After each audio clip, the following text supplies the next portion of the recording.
Hi and welcome back to another video of Medic Notes. This video will be on gouty arthritis, also known as gout.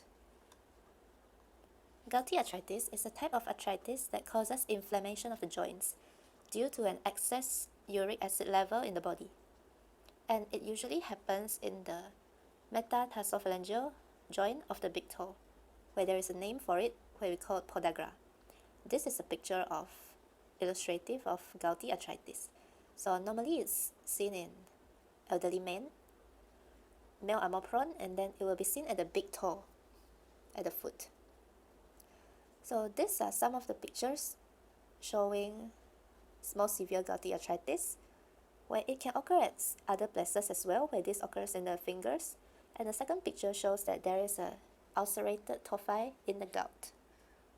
This is in severe gout, chronic disease. These are some of the risk factors of gouty arthritis. It is divided into reduced uric excretion or excess production of uric acid. So it is basically a high level of uric acid causing gouty arthritis. So for reduced uric excretion, it might be seen in elderly men or postmenopausal women, those with impaired renal function, hypertension, metabolic syndrome, and also drugs like diuretics, antihypertensive drug, and also aspirin can cause reduced uric excretion. Whereas for excess uric production, for example, if the patient eats seafood or drinks a lot of alcohol, it can precipitate gout. Also genetic disorders and myelo and lymphoproliferative disorders causing excessive uric acid, psoriasis, tumor lysis syndrome, and some drugs can cause as well.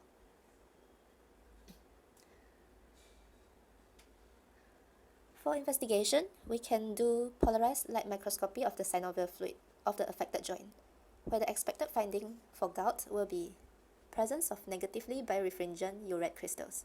As seen in this picture over here, you can see that there are some needle-shaped monosodium uric crystals, which is a typical finding in gout, and displaying negative birefringence under the polarized light.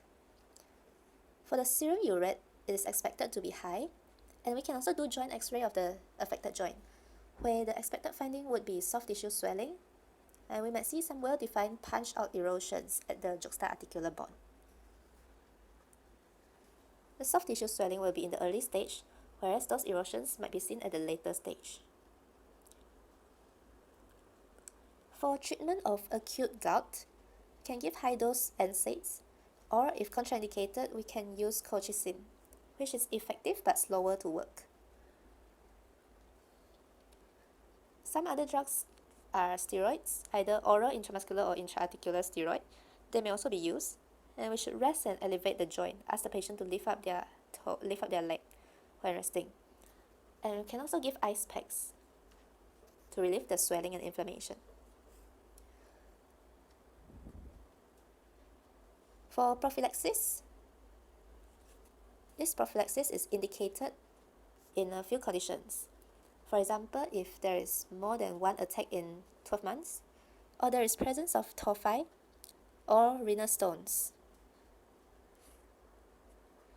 The aim of this prophylaxis is to reduce the number of attacks and also prevent the joint damage caused by crystal deposition.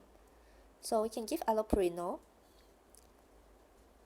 and this mechanism of action of allopurinol is it inhibits the xanthine oxidase. You can see over here the pathway of uric acid production. So it inhibits the xanthine oxidase and therefore reduce the uric acid production. So that's all for this video. Thank you.